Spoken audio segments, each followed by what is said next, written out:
Hey guys, DJ here. I'm going to be going over my Stamina Templar build that I use in vAS hard mode. I've had a lot of people ask for a superstar, and I figured that rather than giving everybody a superstar and letting you ask questions, I would just go over a build really quick so that everything that I would tell you can just be covered in one spot. So let's get into it. The gear first. I run 5 Night Mother's Gaze and 5 Vicious Ophidian. You can run Twice Fang Snake if you have VO Daggers. I would run Twice Fang Snake if I have VO Daggers. I do on Xbox. That's what I run on Xbox when I run this. That's what I'd run on PS4 when I get that. But right now on PC I don't have VO Daggers, so I'm stuck running Night Mothers. Run Twice Fang. It's better if you have it. But if it's not an option, this is a good fallback. You can still pull really good damage with this setup. For my monster set, I run Velidreth. I prefer Velidreth. The three spores hit Olms, and so I think that it's really good damage. My healer has also been running Combat Prayer for me as well, so that helps. Even if I catch a little bit of Combat Prayer, I mean, sometimes we're talking as low as 9%, sometimes I get as high as 31, 32.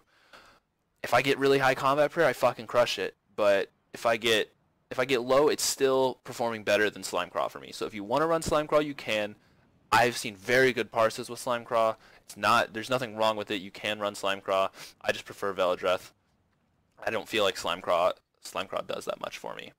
So that's the gear. Obviously, the weapon the enchants and everything are the same as normal. Nirnhone bow, Nirn infused front bar, double dot damage, poisons, all that stuff. So nothing's changed as far as that. Just that's the gear. So for CP, we'll start with green, I guess. This, you don't really need too much. I just kind of have this as default. I don't really ever touch my green CP. I don't think there's anything you break free from in this trial at all. I think you could probably take everything out of this if you really wanted to. Maybe put some in Sprinter. I run 75 Tenacity, a lot of heavy attacking, just because resources can be pretty scarce, especially when you're having to dodge roll, block pretty much every mechanic. So like you're using your main stat pool for everything. And then 43 here for some recovery. A lot of reduced block costs. I would probably bump that up. I just don't care enough to optimize my green CP. I really care about my blue one. That's about it. And then tumbling 14. Honestly, if I could go back and I really wanted to try, I would probably take some out of here, maybe down to 64. I'd probably leave this the same. I'd take all of this out, maybe put like 15 into here to get maybe like 8% or something like that. And then maybe like 75 here and like 60 here. But I mean, it's really up to you. Green I don't think really matters too much as long as you get your points here and then into heavy attack. Nothing here obviously. I put 40 into Master at Arms. You can probably put some into Weapon Expert if you really wanted to as well. But then here 61, 61, 22, 56. You can probably move some more into Piercing if you want to as well, depending on your penetration. I should probably have more in here since I'm running Night Mothers. If you're running Twice Fang, you can probably take some out. And probably leave it at 22 to be honest. So I would probably, since I'm running Night Mothers, probably bump this up to mid 30s and maybe take this and this to like 56. I would have to play with it a little bit more. I haven't been running vAS though, so that's what I run for right now. Then for Red Tree, 81, 45, and 75. This was just CP that we came up with after a little while. 16, 23. I don't know if this actually does anything since my shield is based off health. I really don't care. It's not giving me any problems. This is just nice for when I get defiled. I don't really need the quick recovery. I might put it more into these if I really wanted to. You've got so much diminishing returns at this point that as long as you've got this, I think you'll be fine. So that's champion points. All right. We're going to talk quickly about the attribute points and everything. So obviously 64 into stam, we don't need any into health or anything. Let me put up health. All right, so we're sitting at 16.8k, which will be with ebb and buff 17.8, which is plenty. Max stam is 35k.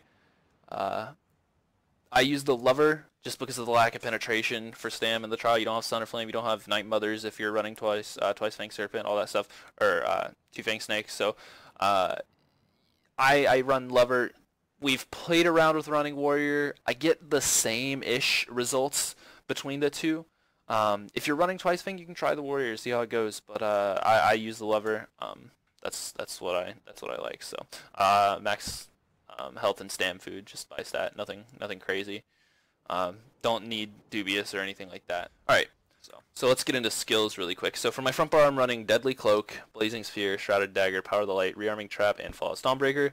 The reason we don't run Biting Jabs is because it doesn't hit Olms all the time, and it doesn't hit the mini-bosses as easily. Shrouded Dagger is much better at just cleaving the damage, or at cleave damage, sorry, and it's much better in this fight just because of how awkward the positioning can be at times, and the boss's hitbox is weird, so... and then if you're kiting, you can't use Biting Jabs, so it's just better to have Shrouded Dagger for this fight. Blazing Spear is really good damage from Burning Light, right here, this passive. I can actually pull up a parse quickly, and we can take a quick look and see, like, Burning Light, single target Burning Light is 1k DPS, like, that's pretty significant damage on Olms, and so... you've got to have that for not only this passive, but yeah, it's still a strong ability. It's really good for support too. Gives everybody shards they can pick up and everything. That's definitely a must-have for this build as well. Deadly Cloak is super strong. I don't know how many times I get one shot on Magblade just from max range Lothus Cone. You can't see it, you're not in it, and you just get one shot. Like, there have been times where I've literally just, like, not blocked somebody else's Lothus Cone and just stood in it and just been completely fine. Like, I've been taken down to, like, 2k health. And, like Deadly Cloak is so strong. You basically can't die unless you're just, like, completely fuck up. Like, if you just walk into shock, or you just, like, walk under the boss, walk into Steam Breath, like, you can't die to Lothus Cone by itself. You can't die to a Felm's Bomb by itself. Like, Deadly Cloak is super strong. Make sure to keep that up at all times. You never want to take the chance that you get max range and just get one shot. I use Radiant Ward here. I take Radiant Ward over Blazing Shield because of the reduced cost. That's really it. Just I kind of use it if I'm gonna take a lot of damage, and I know that, like, I don't really want to take the chance of damage stacking up on me. Like, if I know that I'm gonna have to run through some shock, I'll pop a shield before I run into it and just hit a vigor really quick. I've seen people not run vigor and double bar Power of the Light, but I've tried that. Sometimes it works out. Sometimes you just get straight fucked. Like, there's nothing you can do about it. You know, you're really reliant, especially in Execute, on Nightblade's keeping funnel up, and just, like, I don't really want to rely on other people like that, and I've died because I tried it. I don't like it. I use Vigor. It doesn't affect my damage very much.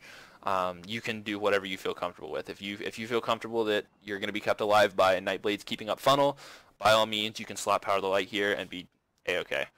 I just prefer Vigor just for myself. Ballista, very strong single target ulti. Despite what you see in my videos, I try not to use it when a shield is up, but sometimes I just space out and I'll ulti right before a shield connects, and I just lose a lot of damage that way. But ulti pretty much anytime you get it. You can also ulti mini bosses if you need it. That's just a really strong single target ulti. Endless Hail, Caltrops, Poison Ejection, standard. Okay, so for the rotation, it's nothing special. You're just going to be replacing Rinning Slashes and Jabs. So you start with a light attack, Endless Hail, light attack Caltrops, light attack Poison Ejection, light attack ulti bar swap, heavy attack Trap, light attack Power of the Light, light attack Shard, heavy attack Dagger, heavy attack Cloak, light attack, Power of the Light bar swap, and then you just restart. And you just continue like that. And, you know, make sure you keep Deadly Cloak up. Like, if you miss a Deadly Cloak and you get hit by that Lothus Cone, you're still gonna get one shot. Just because you're in medium armor and you have more health than a Nightblade, you're just as weak to that max range Lothus Cone. So you want to make sure you keep Deadly Cloak up. That's really the only defensive skill that you just need to really make sure to focus on. If you get really comfortable with the fight, you can let it drop. I let it drop sometimes, but when you're learning and you're first getting in there on a Stambler, I think that it's better just to be safe. Do your rotation as fluidly as you can. Don't try to adjust anything. Don't try to do anything crazy. Just play it safe. Keep Deadly Cloak up all the time. But thanks for watching, and I hope this helps.